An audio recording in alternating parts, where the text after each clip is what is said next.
Thanks for tuning in. I'm Scott Walter. And I'm Michael Watson. In this episode, Elon Musk, the founder of Tesla and SpaceX, faces scrutiny from his fellow liberals as he attacks the press. This is the InfluenceWatch podcast.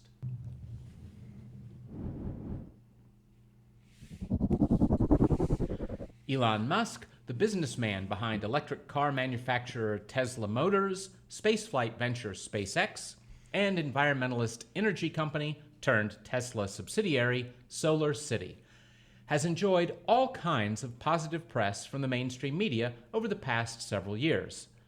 Joining a cool techie vision with environmentalist bona fides, Musk is a major cultural player and the darling of the press, until last week, when he lashed out at mainstream media coverage that recently turned hostile.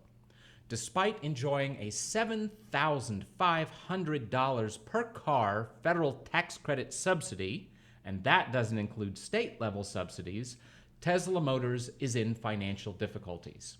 Making matters trickier for Musk, the United Auto Workers labor union is trying to unionize a Tesla manufacturing plant in California and running a media campaign alleging improper labor practices at the plant, a typical union organizing tactic. Even as Consumer Reports, a magazine partly funded by left-wing and environmentalist foundations, declared that it can't recommend Tesla's Model 3 until Musk promised an upgrade to the car's brakes. All this provoked Musk to lash out at the press, and his attack turned the left-leaning mainstream media against their one-time visionary. But all this raises a question. What should you think of Musk if you started out skeptical of a government-subsidized transportation toy for the affluent? Well, Mike, let's start by just unpacking all the layers of green subsidies and corporate welfare that Musk is getting. Yeah, Musk and Tesla especially. SpaceX receives government funding, but it tends to be the government pays Musk to perform a service, pays SpaceX to perform a service. The military pays to put a satellite in space. NASA pays to put a telescope in space. The government is getting something for its expenditure on that sort of stuff.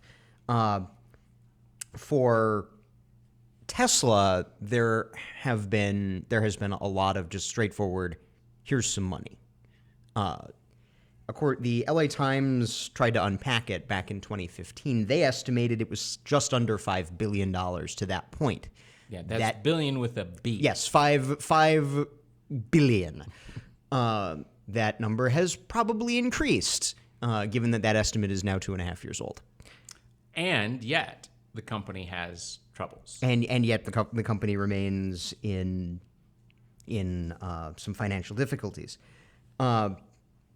Now, a lot of those subsidies take the form of tax credits to buyers of Tesla's vehicles, because Tesla's vehicles produce no point source emissions. We'll get to that massive qualifier in a little bit. The government says, great, here's $7,500. The federal government says, here's $7,500 off your taxes to buy one. Now, from an economic perspective, that is no different than if the government simply wrote a $7,500 check to the buyer of an electric car. If anything, it's a little more insidious because it's easier to see when the government mails you a check, when the government is mailing people checks or is explicitly providing someone a cash subsidy, as opposed to, you just take a write-off of your taxes. That was your money to begin with. But functionally, you're still using government money or government deferring money to get a member of the general public to do exactly what the government wants it to do, in this case, to buy an electric car. Yes, those taxes that you're saving will be made up for by someone who probably earns significantly less than the average Tesla buyer, Leonardo DiCaprio. Right. The Tesla Model S base price, I was looking it up the other day, is $60,000 after the $7,500 off. So you're talking a mid-level. You can get a decent AMG Mercedes for that price. And when you get up into the higher range, I think the P1000, the top of the range model with the maximum performance and the maximum range battery, you're up into the hundreds. You're up into 911 turbos and things that car enthusiasts get excited about. Yeah, something that you can be very proud of when you hit that Santa Monica Shishi restaurant. Very, And very the much. valet parks it for you. And the valet parks it for you. Yeah, my son in high school hopes to earn enough to buy his first car, and it will be significantly less than the subsidy on the Tesla. In all probability, yes. And that $7,500 tax subsidy is only the beginning of the subsidies that various levels of government have given Tesla. In 2009, they received a taxpayer loan. They were floated a loan by the Obama administration on something in the order of $465 million, million with an M. When Tesla built a factory in Nevada, the state offered them subsidies and tax abatements and other corporate welfare benefits that the LA Times estimated at $1.3 billion just for one factory. From one state. From one state. And to get an idea of how much that $7,500 subsidy to the buyers accumulates just through 2015, again, the LA Times estimated that Tesla buyers collected $284 million in just that one subsidy, not including the Nevada tax abatements and other state tax subsidies for the buyers of Tesla products. California has a way to slide money to Tesla too, correct? A couple. The state of California has very strict air quality rules for cars. In part, that's because of the geography around Los Angeles, where the mountains basically cut it off from the sea, and so all the back in the 60s when cars all got 5 miles to the gallon and leaded fuel and no catalytic converters, so all the nasty stuff came out the back, and that's where Los Angeles' infamous smog comes from.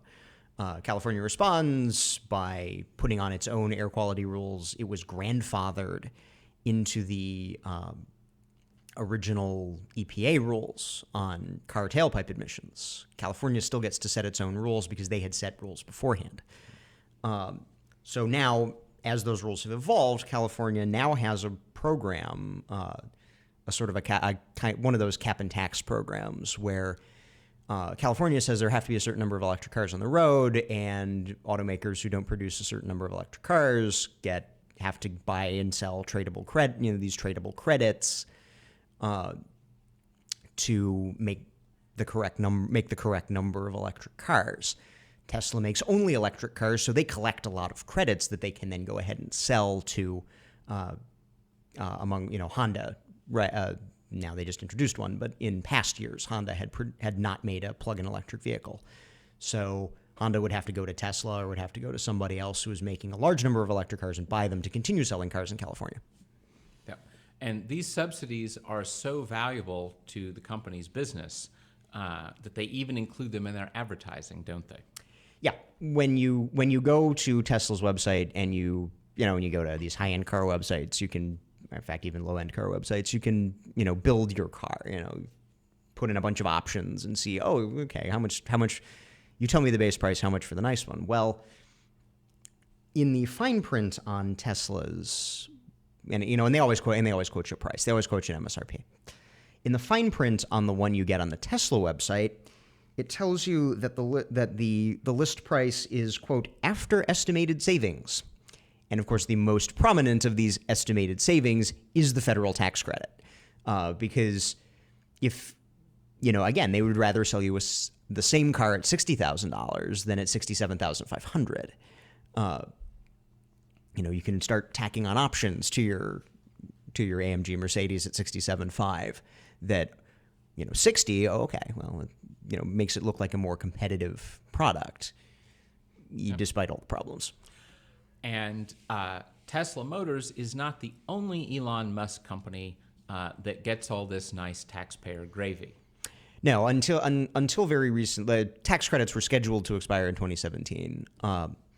The Solar City, which does household solar panel installations, there was a substantial tax write-off if you installed it. Now, the individual tax write-off was scheduled to expire in 2017.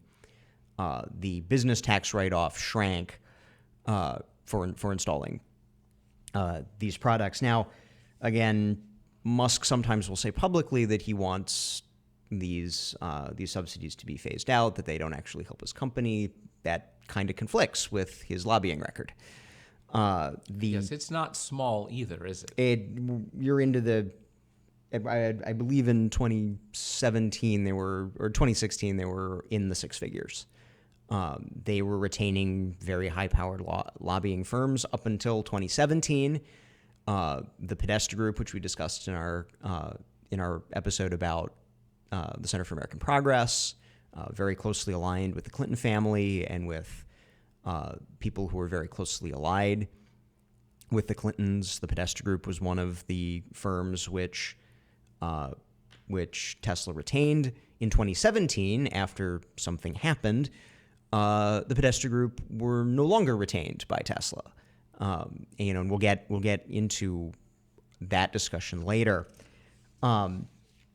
But certainly they have lobbied heavily on subsidy policy, on mandates, on general environmentalist policy that would advance the ability of Tesla to have essentially an unfair advantage in car sales. And this has continued at least as late as 2017. So you're telling me that the motivation would not appear to be simply saving the planet? Certainly, Musk stands to make a great deal of money if the planet is saved by adopting electric cars. Got you. Well, at least electric cars means that there's no connection. If I somehow found the money to buy one of these lovely vehicles for myself, at least I would be saving the planet because my car would have no connection whatsoever to any sort of fossil fuel, right? No. All the Tesla charging stations, or most people, charge them in their garages. You're drawing from the national grid. The national grid is 60% or so supplied by traditional combustion energy sources. Now, so that's only 60% is supplied by traditional combustion energy sources. Of course, 20% of the next block of 20% is nuclear energy, which I tend to think is really cool, but environmentalists tend not to. And then much of the remaining 20% comes from hydroelectricity, which also I think is really cool, but environmentalists tend not to. Yes. Well, subsidy troubles and financial troubles are not the only issues causing Musk to lose sleep these days. We mentioned in the setup a bit that he is starting to have union trouble too. Tell us a bit about that. Yeah, so there's been a lot of reporting over the last couple months that Tesla allegedly has lousy labor practices, that they weren't following the occupational safety rules. That, of course, coincides not at all coincidentally, I'm sure, with the fact that the United Auto Workers is attempting to organize Tesla's factory in California. When the factory used to be unionized when it was controlled by a GM-Toyota joint venture. GM-Toyota weren't making money on the plant. They move out, lies vacant. Tesla moves in. It's now a new business, a new shop, no union. So the UAW wants to reestablish itself at the plant, and they have started what is known to us labor nerds as a corporate campaign. What is a corporate campaign? Yes, they have a number of methods to make life difficult for a brand, to damage and tarnish the brand, by making allegations about unfair labor practices, by using lobbying to either condition favorable government policy on union work standards, which the UAW has done in California,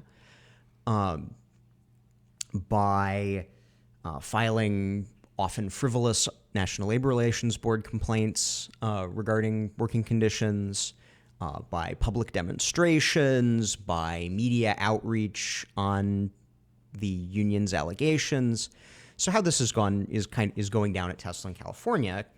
The UAW pushed a bill that would condition all those nice taxpayer subsidies for buying electric cars on the labor practices at the manufacturing plants. Hitting him in the subsidies. That's hitting, a really low blow. Hitting Mr. Musk where it hurts. They've also, filed labor board charges alleging unfair labor practices, alleging illegal hostility to the union organizing, and they've made substantial. There were some big pieces written about labor practices at Tesla, alleging that they were well beneath the industry standard. Now, Tesla denies this. They have some evidence to back themselves up. And again, I don't trust a union. When a union is trying to organize a plant, I don't trust the union to tell me what the working conditions are at the plant. And that is what's going on. And the unions have, just as Mr. Musk invests heavily in lobbying, the unions have invested heavily in this campaign. Fox Business estimated that when you can look at the unions have to make these federal disclosures every year that say what they spent on everything. And from that, you can analyze and estimate how much they're spending on trying to organize a particular facility, especially with the auto workers, because the facilities they're trying to organize are very, very large, and they tend not to be in downtown New York City or downtown Washington, D.C. So the UAW tried to organize a Nissan plant in Canton, Mississippi. Sorry. So anything that, all expenditures that are, within 20 miles of Canton, Mississippi, probably are related to that campaign. So Fox Business did an estimate reported that there was an estimate from the UAW's Labor Department filings that suggests that the union spent something on the order of $400,000 trying to organize Tesla. Not cheap. Now, another aspect of corporate campaigns is they almost always will include that, of course, that the working conditions are terrible and therefore the workers need to be protected by the selfless union bosses. But there often is also claims about the quality of whatever the product, the good or service being done. Has that arisen in some of the Tesla effort? Sort of. Consumer Reports magazine, which is a left-wing aligned, not directly union funded, but left-wing aligned. Board members have associations with some actually very left-wing organizations, some of which take a substantial amount of union money.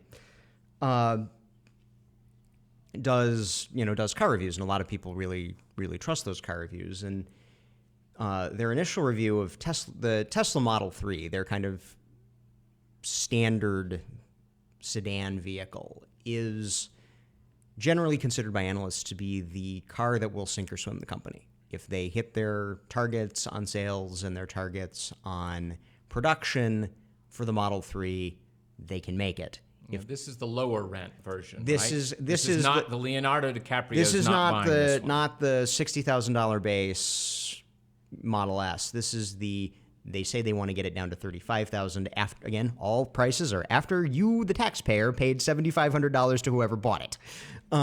They want to get it down to $35,000. It's not there yet. But so Consumer Reports tested it.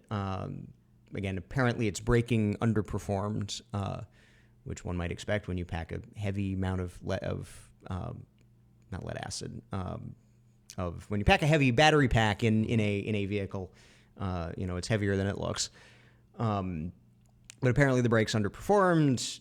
Consumer Reports gave it a negative recommendation. Don't buy one.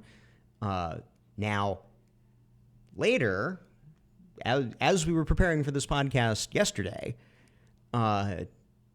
Consumer Reports revised and now gave it a recommend because Musk promised a universal upgrade to the software, apparently, that makes it work, that makes its performance satisfactory.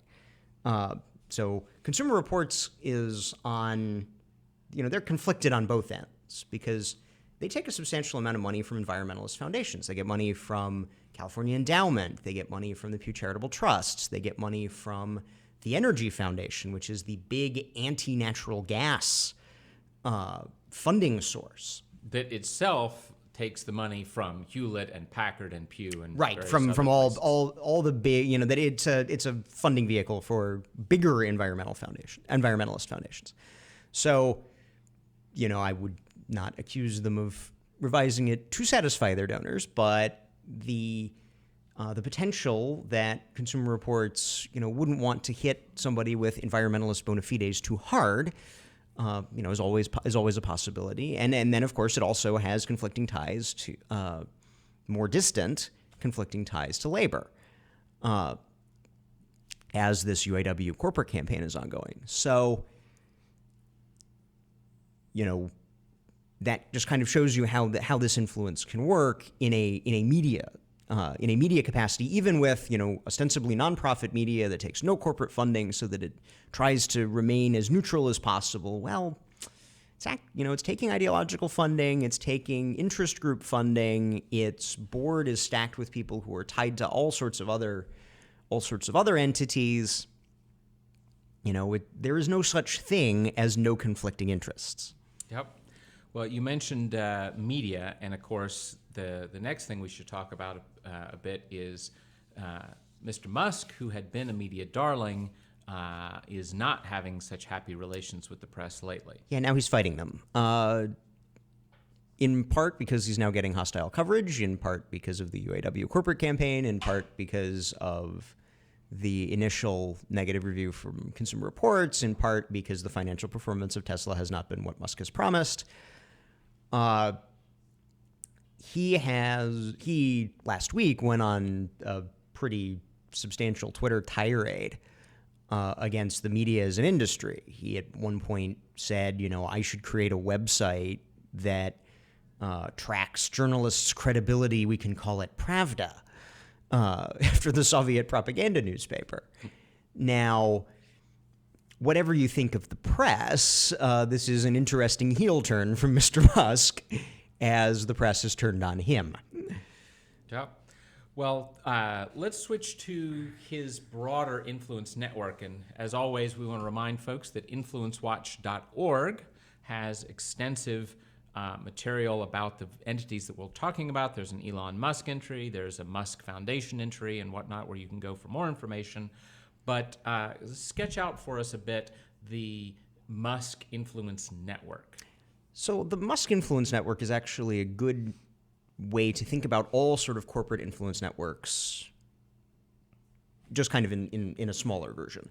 The left likes to say, well, corporate interests spend so much money lobbying and so much money on political candidates, and yes, they do.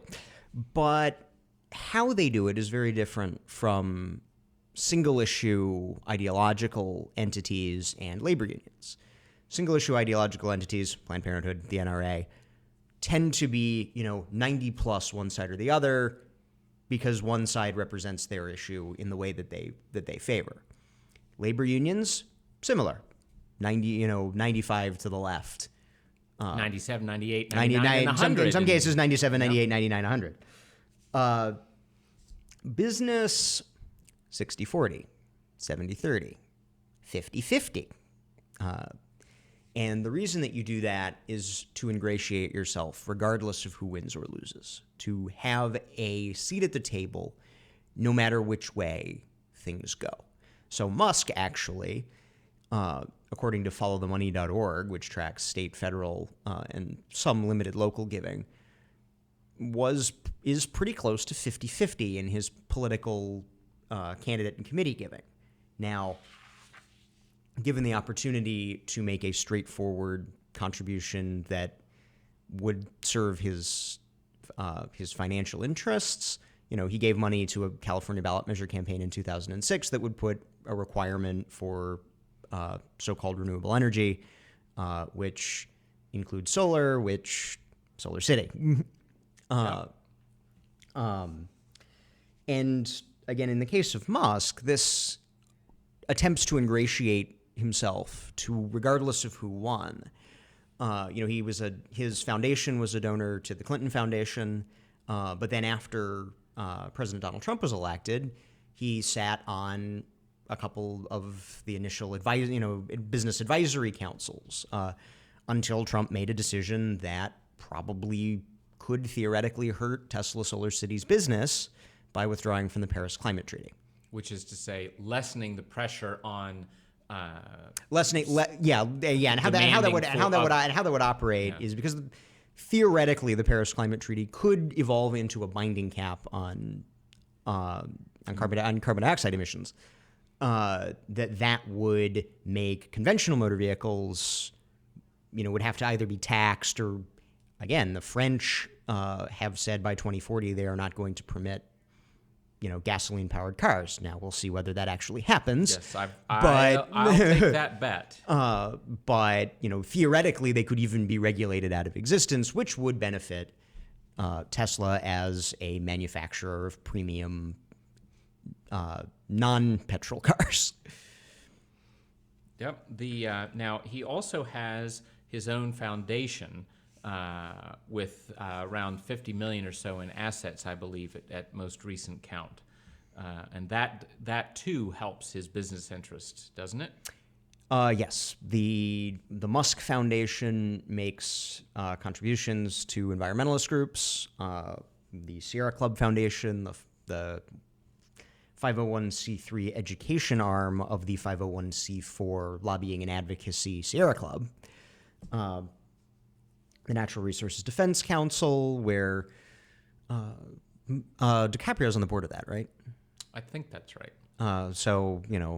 The Tesla owner on the board of the environmentalist group, partly funded by the foundation run by the Tesla guy, and then the Tide Center, which is a liberal nonprofit sponsor of other nonprofits that do, among other things, environmentalist stuff.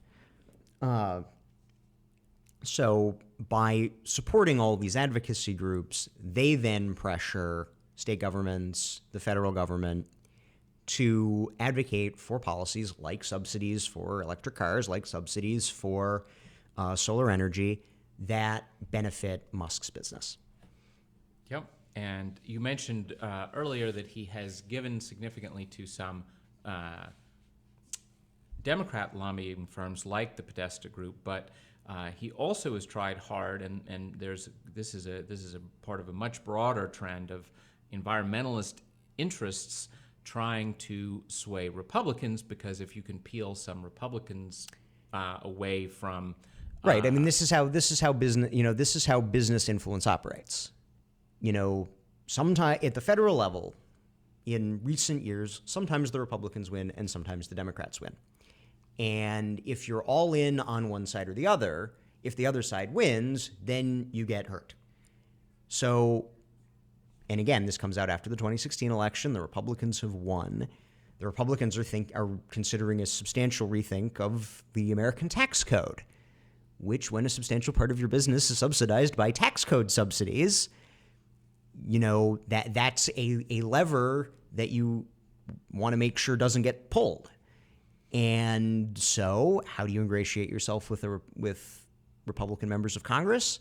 Well, you hire a lobbying firm that is aligned with the Republican Party. Lobbying firms, some of them, have former staffers from both parties. They're, are bipartisan lobbying firms. But then you also have partisan lobbying firms that pretty much pull from one side or the other.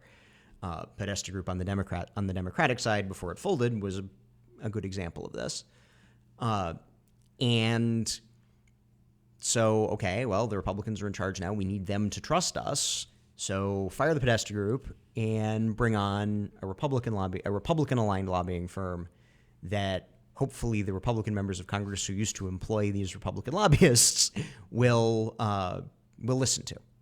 So it sounds like one of the lessons for the week is when people are appealing to you, to your idealistic side, that, come on, man, we got to save the planet, you may actually discover that you're really serving big business interests rather than purely idealistic planet saving. It doesn't matter what, again, we're using an environmentalist here because he's in the news, but it doesn't regardless of what high-minded ideal is being brought to you as a policymaker, as a voter, if you need to look behind it, because there is an interest. There is an interest. That interest may be, a single issue advocacy group that cares only about this one thing and doesn't care about any potential trade-offs, doesn't care about any other interests in competition.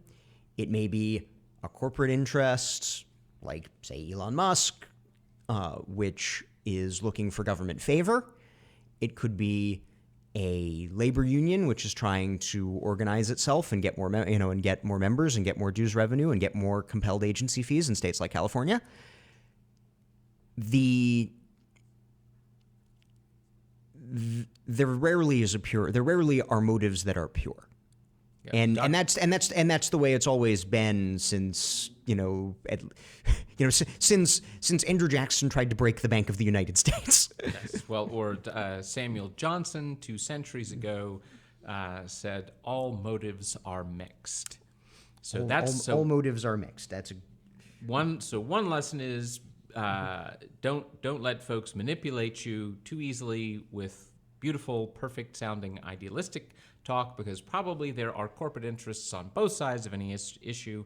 Even if those interests are ostensibly a nonprofit, they may be supported by a further up the line corporate interest, or they may be funded by some single issue ideologue who has some overwhelming desire to do something because that's what he believes is right.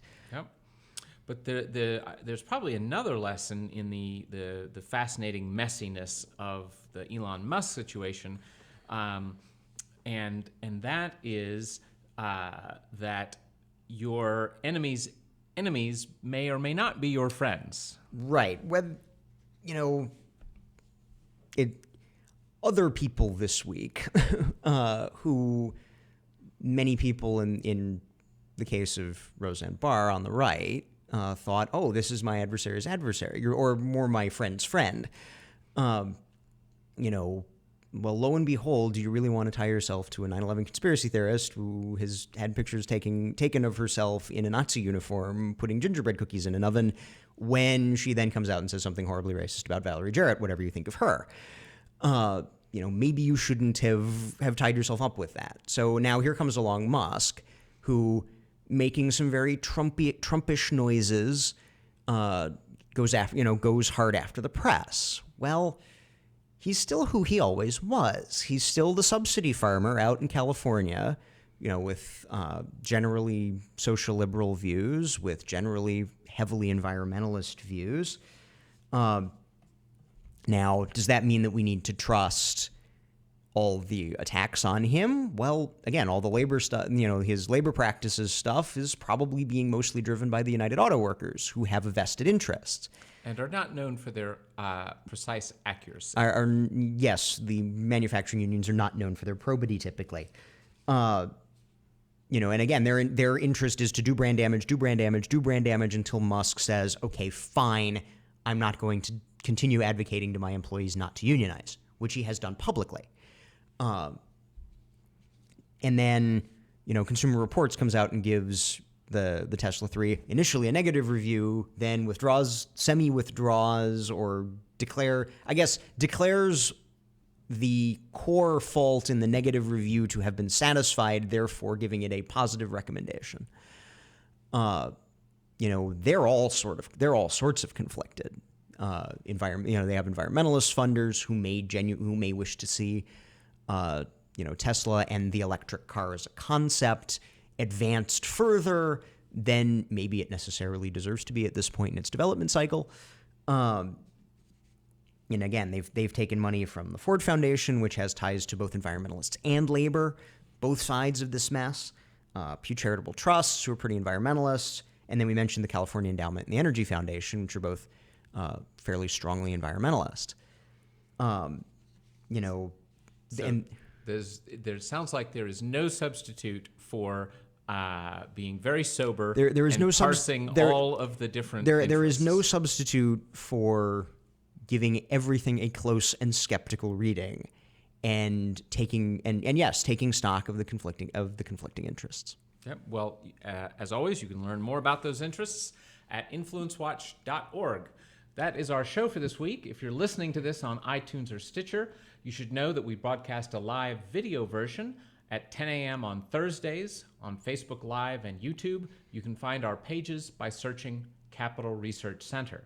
And if you're watching the video version, we encourage you to subscribe to the audio on your preferred podcast platform. We'll see you next week.